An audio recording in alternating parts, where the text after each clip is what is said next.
and welcome to Artpop Talk. I'm Bianca. And I'm Gianna. Hello, everybody. We are so excited that you are all here for our first episode. Bianca. I'm nervous. If you guys could really see our setup here, it's not good right now. It's not good. It doesn't look great. For the first episode, please bear with us. We don't actually know what we're doing, but we'll get there. Yeah, we hope that the sound quality is as best as it can be for this first episode, but we promise that we have the best intentions and it will get better with each episode. This podcast is very much a passion project for my sister and I, and so we are really learning as we go.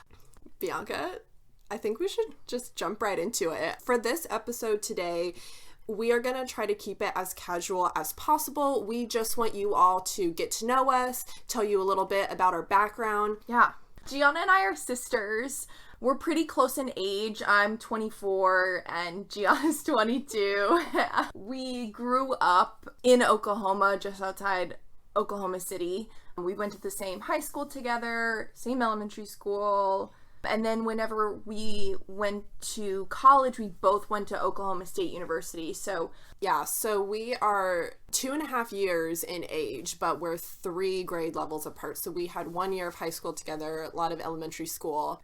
Yeah, as Bianca said, I'm younger, I'm 22. We both had, I think, what we consider really great privilege to have learned about art history from a really young age. It's always something in my life that I feel like I pinpoint back to. You know, there are only so many moments that you have, but our dear mother, who of course we love and we owe so much to, actually in our elementary school, she started this PTA program. Oh yeah. Do you remember that? Imagination Express. It's literally so good that I didn't even think about that. No, she was like a groundbreaking PTA truly. mom. Okay, so Imagination Express was, I think it was like once a month, all the PTA parents would come in and they would take turns teaching an artist for every single grade level. Yeah, so we had all these like artworks hanging up, you know, around the elementary school. Right, and like then, posters. Yeah, and then parents would come in and they would take the little artwork off the wall and bring it into the classroom. We should do like an Imagination Express for Mother's Day activity. Oh my god, we should. Well, you know, so... And we'll get to this as I introduce myself more, but I've worked at the OSU Museum of Art for 3 years as an education intern.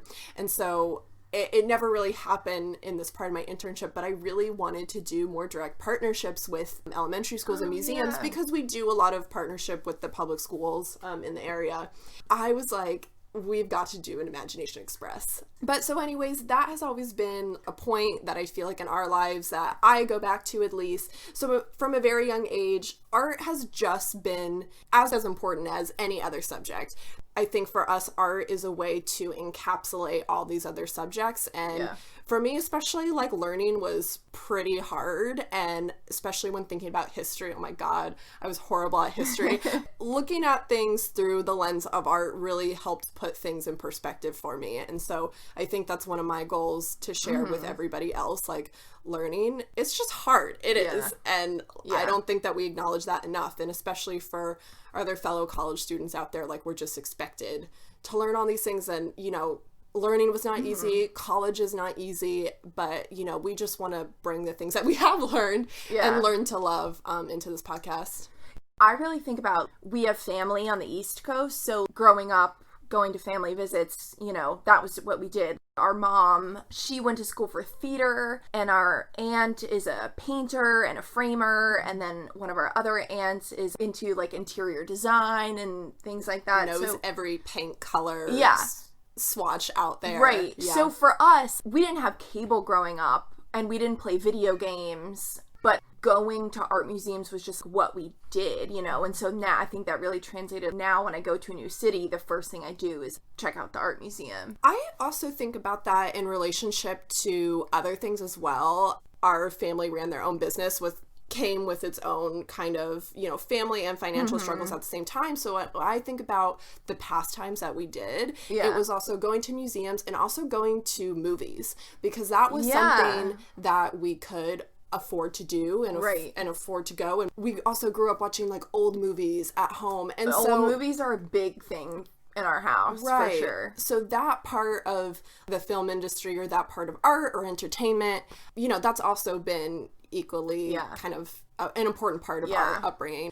I was also thinking about our dad owned his own construction company, and so growing up, it's kind of cool. Gianna will tell you about herself in a little bit, how she does sculpture. But our dad, because he was in construction, had a workshop at our house. We used to make what we called sculptures, what was just gluing little wood box. We should find some pictures of us making sculptures and like post them. Dad would give us this like big bottle of wood glue and all of his just wood discards, like shavings and stuff. Yeah. And he'd be like, have at it. Yeah. But that was, and we had like birthday parties where everybody wanted to come over and make sculptures, and we would glue like pom-poms and paint them and stuff like that. They were cool. We totally have pictures of those. Yeah. We that should would be fun. Put them on the Instagram. Yeah. I know. Our family is so creative. It's wild. It is pretty wild. Pretty lucky. I know. think. Yeah. Do you want to tell everybody a little bit about yourself? A little bit about myself. Yeah, so I came directly into college knowing what I wanted to do.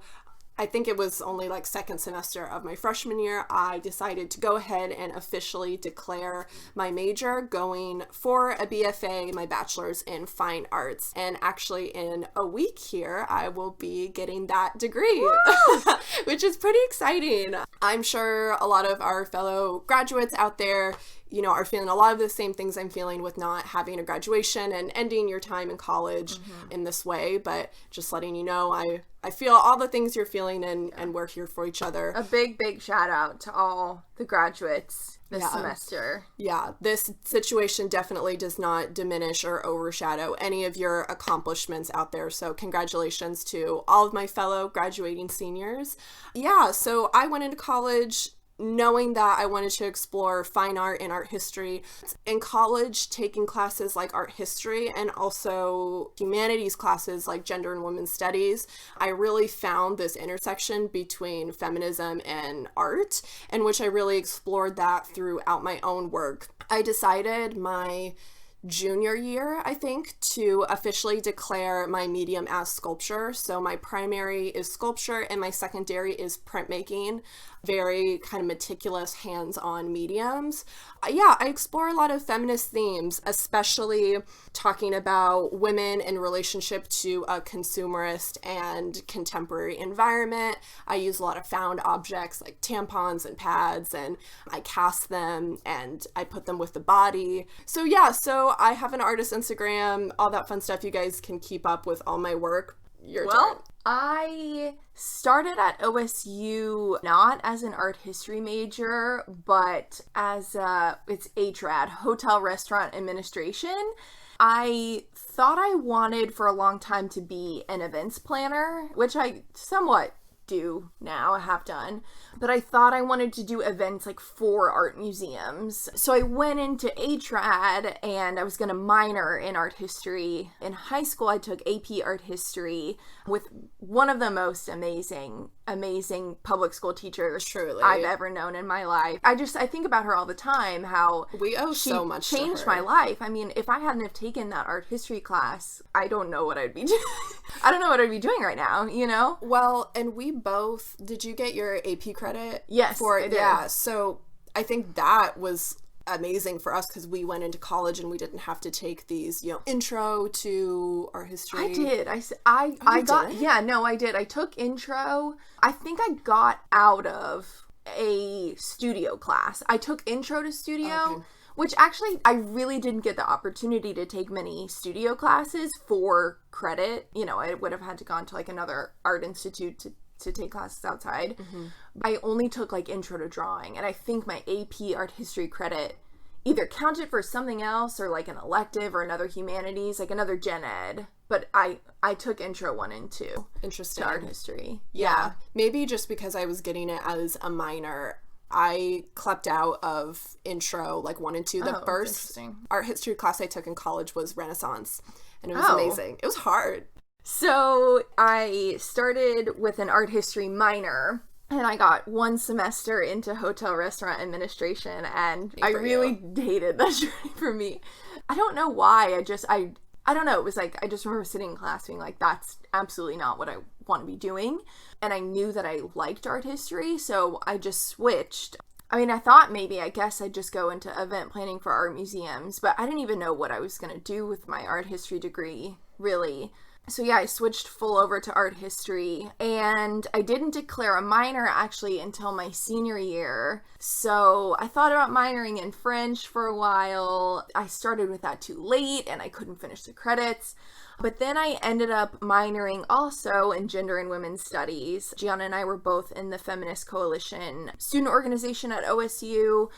Joining Feminist Coalition and declaring a minor, I feel like that all happened my senior year. And I think it really solidified that I have these interests and there's a place for that within art history. I felt like for an undergrad, I felt I seemed to be doing okay in that area. So when it was time for graduation, I felt like I was just ready to go straight to grad school. I knew I wasn't ready to kind of look for a job, find a job. It's hard straight out of undergrad. It would have been impossible, I think, for me to find something that I really wanted to do, putting my degrees to good use and knowing what I want out of that. So I went straight to grad school, also at Oklahoma State, and I loved it. I miss it so much. I miss my friends, I miss the program, and I miss just talking about art. I remember when you graduated and you were applying for jobs, you were like, I miss homework and I research. miss homework so much. Grass is always greener, my friend. You know what? Last night I was reading an article that I read in grad school to prep for today's recording. And I was reading it at like 12:30 last night, and I was so happy. I was so excited. I was reading about the Arnolfini portrait. So I graduated almost a year ago now. We need to talk about your living situation. A really good thing to point out is Bianca does not live in Oklahoma anymore. She has technically, left the nest, flown the coop. What's the term? Yeah, those are good. Those are good. I feel like I mix them up. I feel like we should talk about your job now that you're like an adult woman. I'm a working woman. I got 2 degrees and can do something with it. So yeah, I graduated in May 2019. Yeah. I moved back in with my mom. I started applying for jobs in February of 2019. And half the time, didn't hear anything back. Half the time, they were like, yeah, no. They were kind enough to send a rejection. I think I only went on a handful of interviews for a full-time job. So I was working, I'm a certified events planner. So I worked for an event planner in Oklahoma throughout college to kind of get some extra money, but it's extremely useful. So I started working as an event planner after graduation, and then I started doing docent training for Oklahoma Contemporary. And then I was also working at the Oklahoma Hall of Fame, doing tours there. So then in, I think it was October, I got a call from a art museum in Pennsylvania. And we did a first interview, and then they called me and asked me to fly in for a second interview in person. And that was in November. Yeah, so I moved to Pennsylvania in mid-January, and I was living in an Airbnb for a little bit because my apartment wasn't ready until February 1st. And so then I moved into my apartment, and then mid-March, I started working from home, and my staff told me I could come back to Oklahoma and work here. I drove back to Oklahoma after only being in my apartment for like a month and a half. And now I've been here for a little over a month. When you left, it was obviously really hard. I feel like, as you guys can tell, we are very close, obviously. Actually, in college, we even lived together for 2 years. We had been surrounded by the same group of people. We hang out with the same friends, same colleagues, professors. And so, yeah, it was, obviously it was where you need to go. And, we feel so fortunate that you were able to come back safely. So yeah, right now at work, I'm doing marketing, communications, events, programs, a lot of digital stuff, which is kind of, I guess, newer for me in thinking about it in like a museum context, because I've worked in other museums before. Like Gianna, I worked at the OSU Museum of Art as an undergrad and in grad school doing different things like in education, curatorial stuff. I've curated a few shows. I've curated some projects like around OSU's campus, in Oklahoma City, co-curated some stuff. And my thesis is actually about, I mean, I'd say it's kind of on a similar path to Gianna's work. It's about Judy Chicago's The Dinner Party, and I think we'll dive into some of that next time. But it's about, you know, art history and feminist spaces and how the two are problematic and how we work around them and how we showcase them.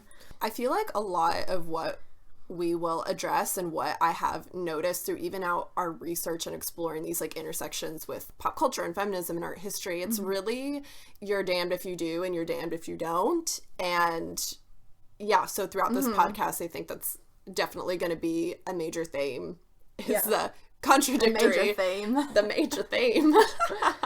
Yeah. Oh, Gianna, I was going to ask you, so something, I'm sure if you guys are artists or art historians, you get this all the time, but when you're talking to someone, they always ask, so who's your favorite artist, you know? So I thought, impossible question. I thought, Gianna, I'd ask you, you can say your favorite artwork or favorite artist. I don't know if ours are going to be the same. I don't know. So when I think of my all-time favorite painting, it is always going to be Botticelli's Birth of Venus. Me and Bianca actually have matching seashell tattoos for Venus, because for us, Venus encapsulates everything we love. It explores the realms of art history, Renaissance, Botticelli's style, which is beautiful, pop culture, Lady Gaga.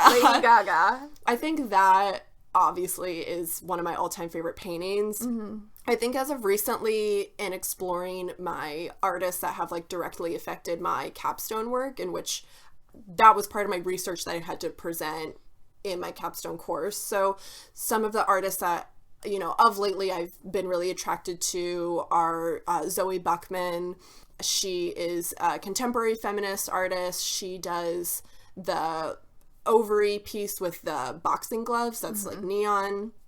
Also, another artist right now is previously married to Ross from Friends. Yeah, David Schwimmer. She was married to David Schwimmer, and she's British, and she's also and like she's British.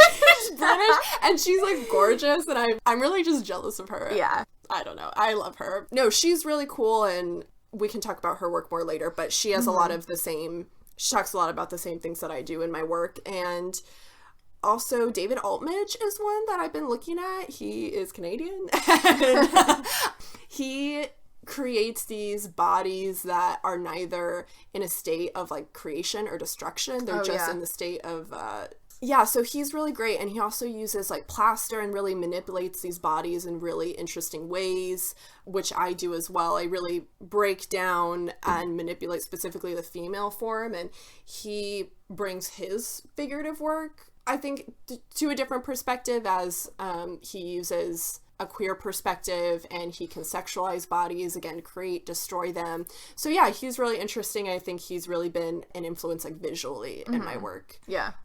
But that's just, it's such a hard question. Yeah. I was thinking this might be a good segue into what art history is, like, and how Gianna and I are thinking about it as we move forward. So my favorite painting is Botticelli's Birth of Venus.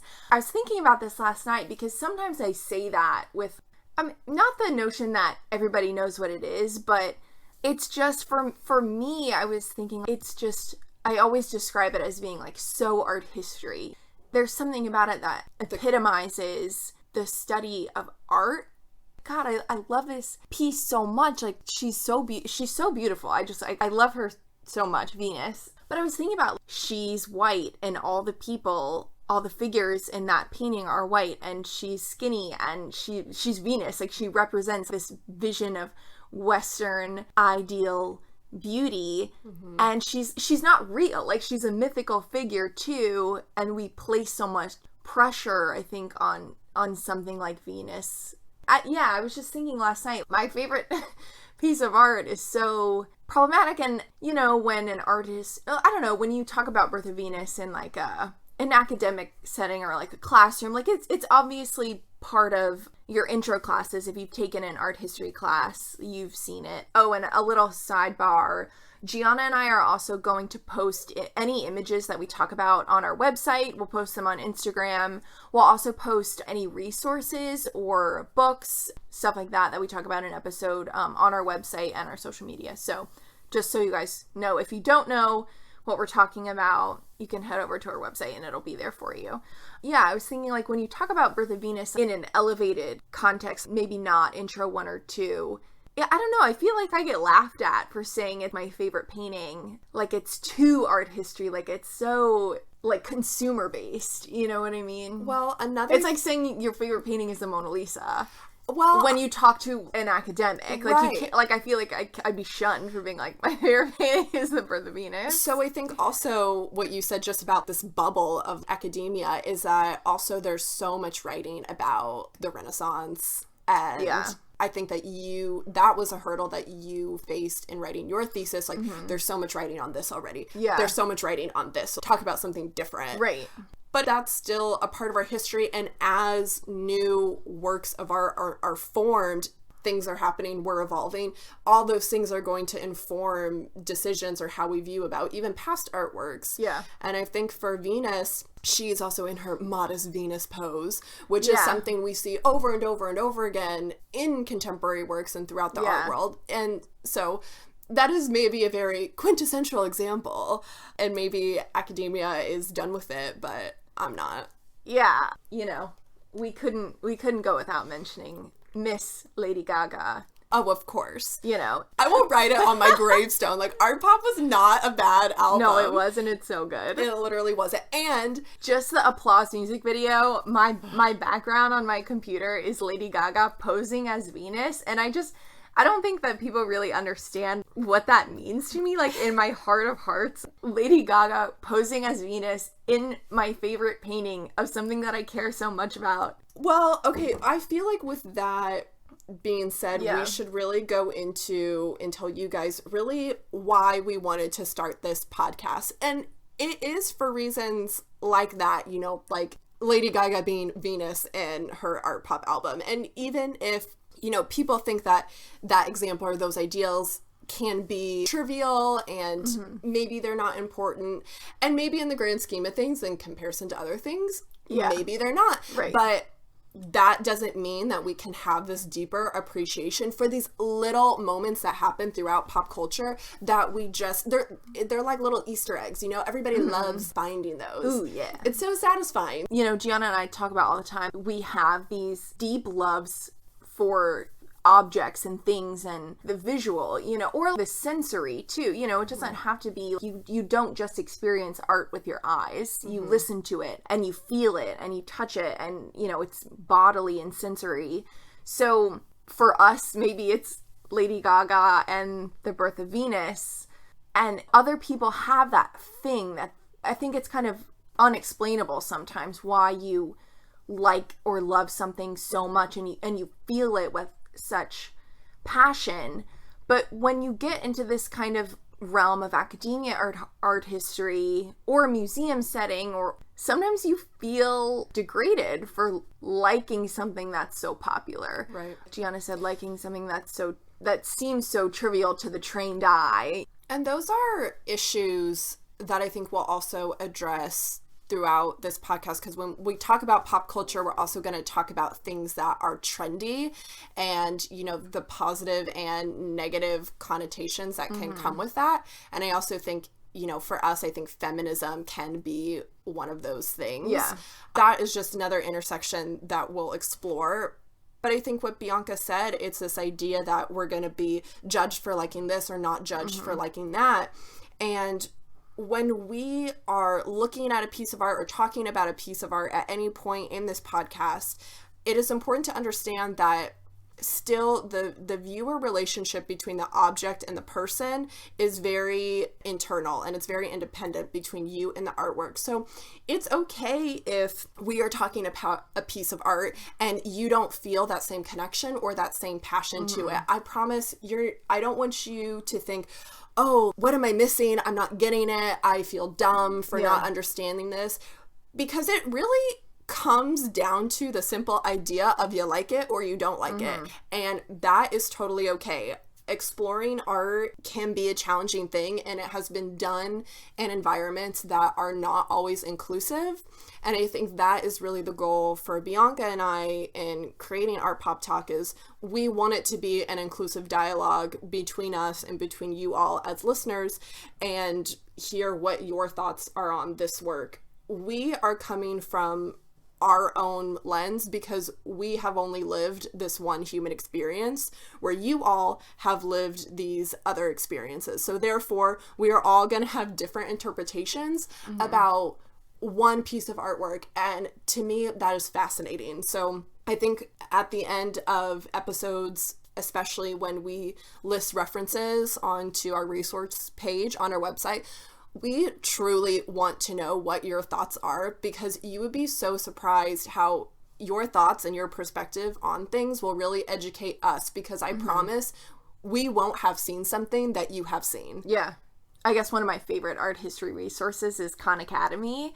Smart History's Khan Academy says, art history might seem like a relatively straightforward concept, art and history. They're subjects that we studied in elementary school, basically, but in practice, the idea of the history of art raises complex questions. What exactly do we mean by art, and what kind of histories we explore? So to Gianna's point, we just don't know everything. And we're not going to know everything. We're not going to see every piece of art. And it's kind of wild because there are so many resources at our disposal. We have Instagram, we have social media. Gianna and I have access to museums. Museums are, going digital.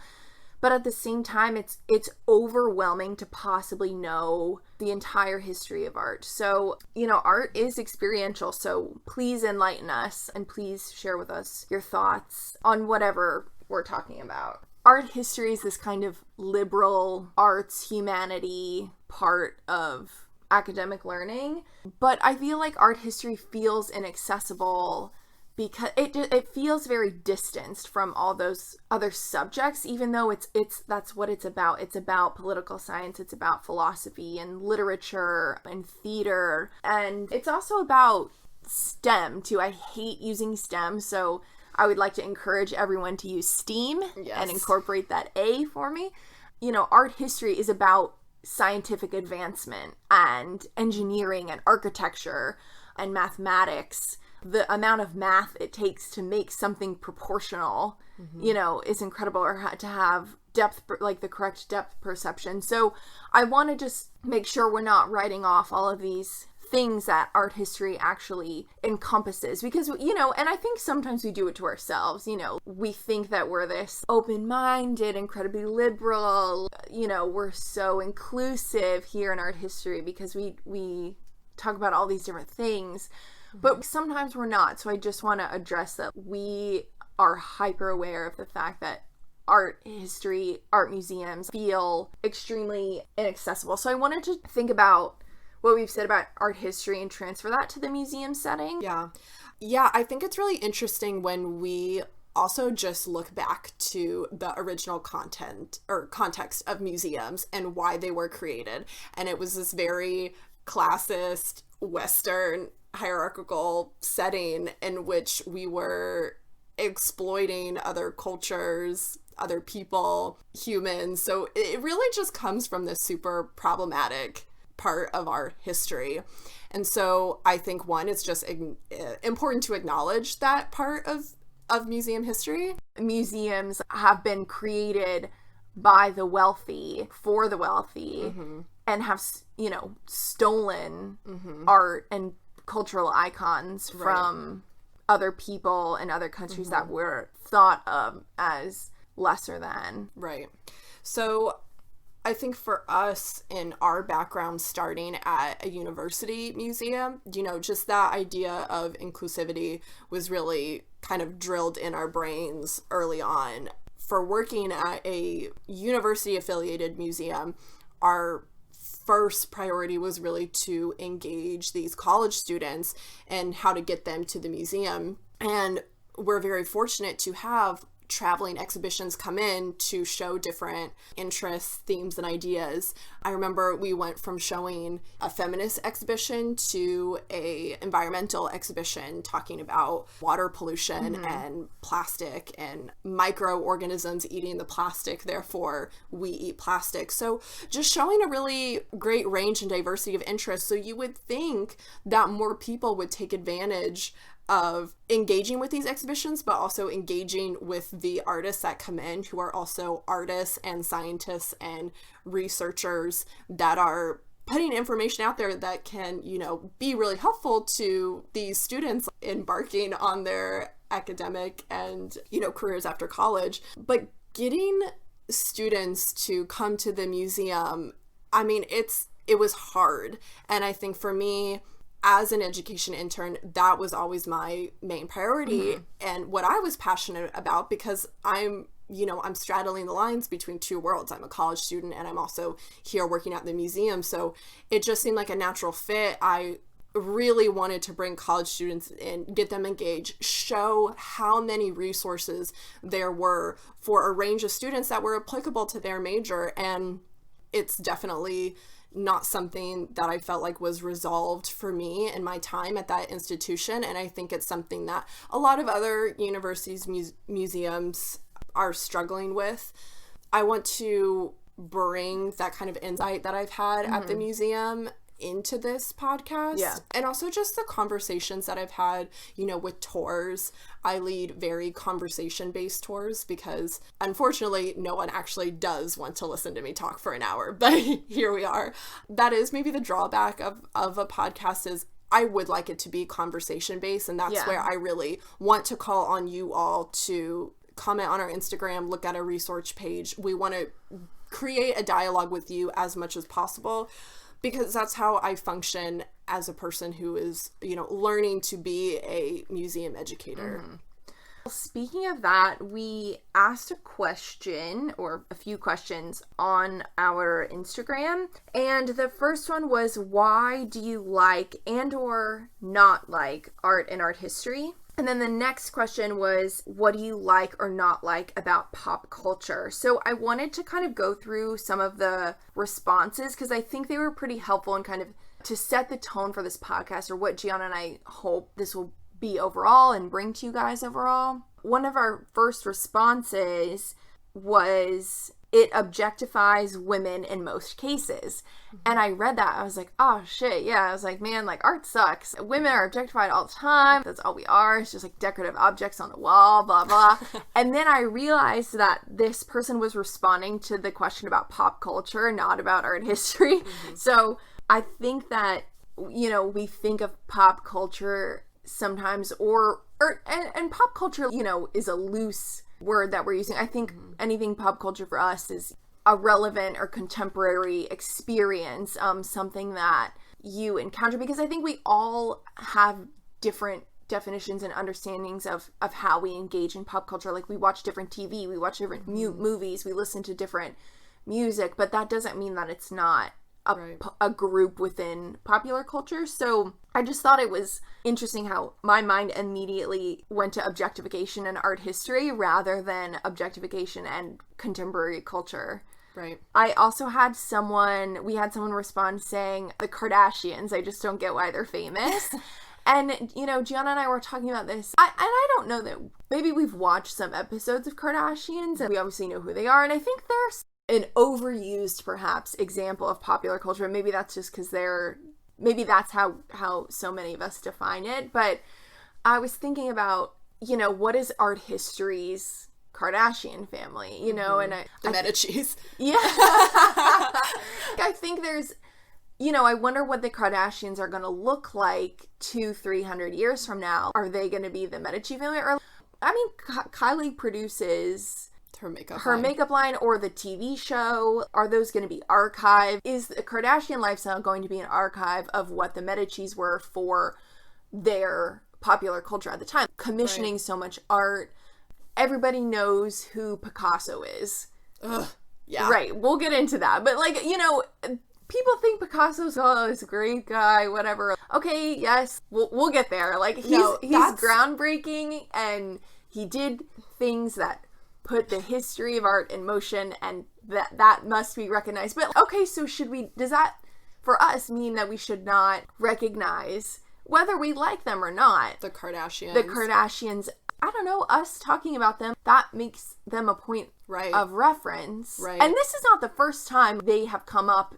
They come up so often in seminar classes or any point where we're talking about pop culture. Right. You know, and I think we're quick to discount the conversation. Like, whether you like them, agree with them, or not. Or whether you understand how they really got famous. And, you know, honestly, it is something that even kind of confuses me. But I think that's kind of beside the point a little bit, is how did they become famous, or like, why are we caught up on this notion? But really what Kris Jenner did, I mean, she's really a very strategic businesswoman, building an empire by personally branding herself and her family.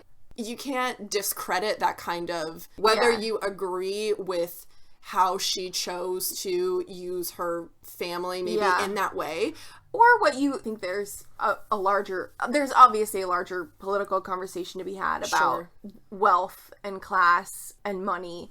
Gianna and I are in the process of reading Bad Feminist, and it's by Roxane Gay, and it's just incredible. It's so good, and I can't recommend it enough. Like, if you just read the first chapter, she tells you straight up, you are not going to solve the issue of feminism. And I think that's something to be said. You know, in the book, Roxane Gay talks about the TV show Girls, how it's held to this quintessential kind of standard for something that's supposed to be progressive. And I wonder if the Kardashians are kind of in a similar place, because right now, for maybe younger people who just see Kylie as like an influencer, you know, or Kim now has Skims.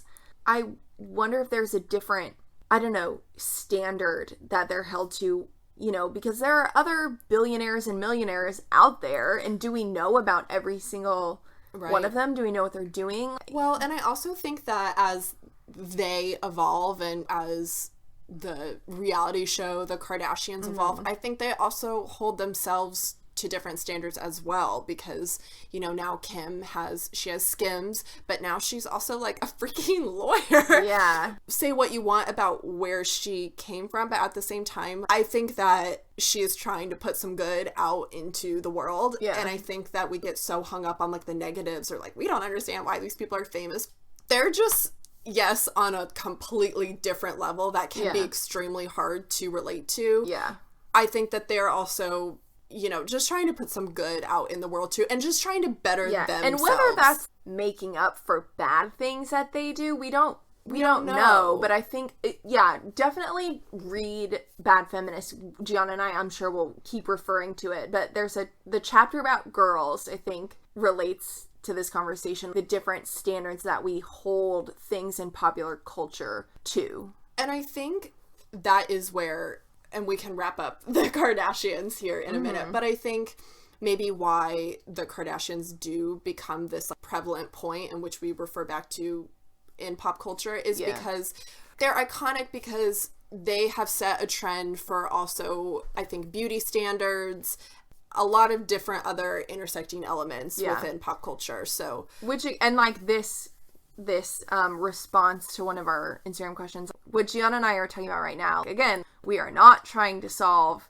the entire problem of wealth, inequality, beauty standards in this 5 minutes that we've been talking about the Kardashians. Eventually, you know, we'll probably do an 2-hour long conversation about it. This is just, again, harping on the point that Gianna and I want to start a conversation. You know, we don't want it to be aggressive, even though we're so opinionated, we'll probably get heated.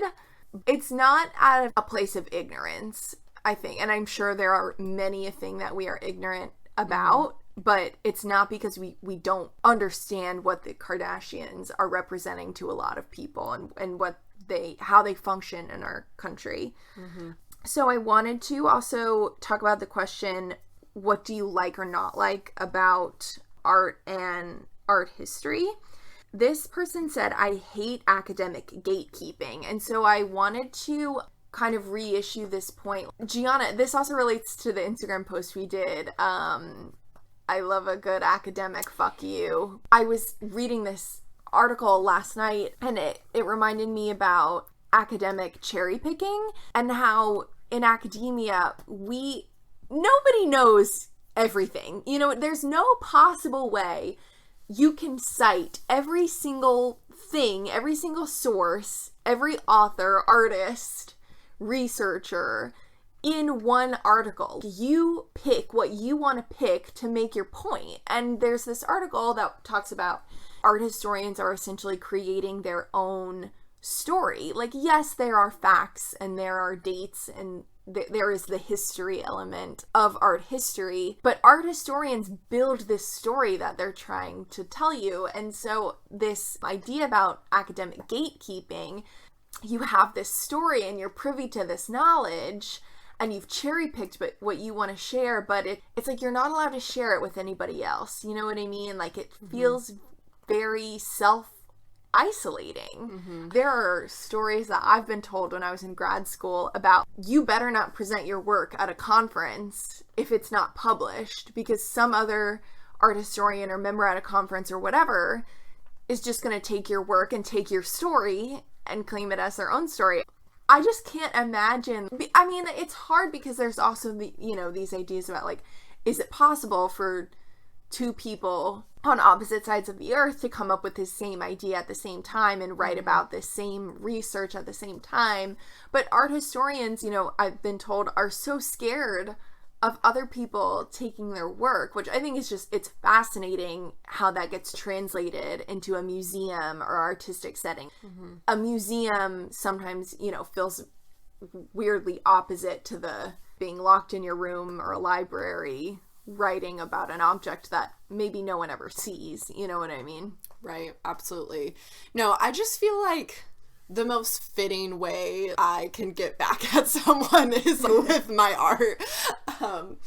I just love a good academic slam, because it is just, there's nothing more satisfying than be like, oh no, actually, like, it's actually this. And then having something to back that up. Oh, here's a really great article that I can send you on this, which in my case, in trying to create work from a feminist perspective, has posed a lot of challenges for me in my undergraduate career. I have been told many times that I should explore a different idea, or that this ideology is clearly not supported by this specific professor or, just other people in my class. And then I think also it is really just important to point out the environment in, which I am creating, and in the context of not only my city, but also my state at the same time. Me and Bianca were born and raised in Oklahoma. We love Oklahoma. It's our home. It'll always be our home. But going to a college in a conservative environment was really hard for me at a lot of points throughout my artistic career. And even if you think in the art department, there's bound to be more liberal people, and they're like, sure, absolutely. Yes, there are liberal people in the art there department. There are liberal people everywhere. Yeah. But I think that's what we were saying earlier. We may, think the same about healthcare or something like that, or we may vote for the same candidate, or we may not. But, and maybe in the end, what we want is to help the greater good. Right. But, when you're in that environment, it gets down to the nitty gritty, and you feel judged so much of the time in a place that prides itself on being open and inclusive. Absolutely. And it's not, you know what I mean? Yeah. And, when I was writing my thesis, like Gianna said about the dinner party, something that's been hashed, a million times over again, I got asked, why are you still writing about this? And I think it's just, I felt there were things that I still wanted to say. And they related to me, and they related to the way that I experience the world. And I, in my thesis, of course, I bring up other experiences as well, because that's the whole point, is to kind of is to make room for everybody, or find a way to acknowledge people other than yourself. It's weird to be critiqued for writing about something that you feel matters, or creating something that you feel is so personal. Absolutely. But then it feels like you're not allowed sometimes to share that. Yeah, and I feel like for me, in making work about feminism, especially for my first time in creating a concentration of a cohesive body of work, I wanted it to be a situation and make work that obviously had affected me, had affected, close people around me, other women, but was, also far removed in that sense that it's not just me. So when I'm like up there and I'm speaking about my work, I'm not just going to burst out into tears because it's so personal, because although we have our own personal ideas and we carry out feminism in very different ways, in me talking about like toxicity of feminine products and, other things within our consumerist culture and how they directly affect the health and well-being of women, it's far removed enough to where I feel comfortable using that platform to talk about this matter within, my country or within my culture. But it's not just directly and only affecting me. Yeah, so it was interesting. And I mean, to say in the end, there were some people that didn't necessarily support my ideas, and that was really hard in the beginning to not have. I mean, that's what your professors and your mentors are there for. You should start with a bad idea, and like you should have someone help, because we have many bad ideas. And from the beginning, when I first presented this thesis essentially to my capstone reviewers, I had a totally different body of sculptural work that I was showing, and I have stayed the course. I have stayed with the same concept, but it has completely changed visually into a different body of artwork. And, thank you to eventually all the wonderful mentors and professors I did have. To close, Gianna and I just want to reiterate the fact that Gianna and I like a lot of things that a lot of other people don't like, and that's okay. And that goes for art, that goes for works of art and artists, but that goes for us, like watching The fucking Bachelor. And I think we'll get into that. We want to make this a space where Gianna and I can talk about what we like and how we feel, and hopefully how other people are feeling too.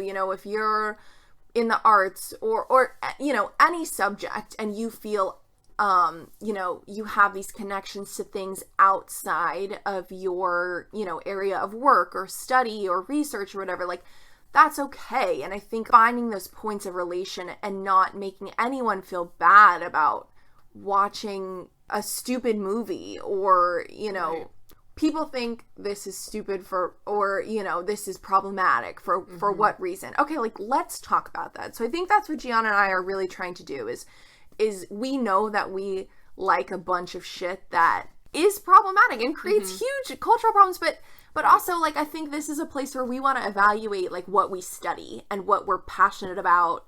Art history is not super clean cut. It's messy and dirty and extremely problematic. And I don't think art history and many art historians are self-aware enough to kind of evaluate the hypocrisy, within our subject or with any subject. So again, like, we just want to make this relatable and, cross, or what's what I'm looking for? Interdisciplinary.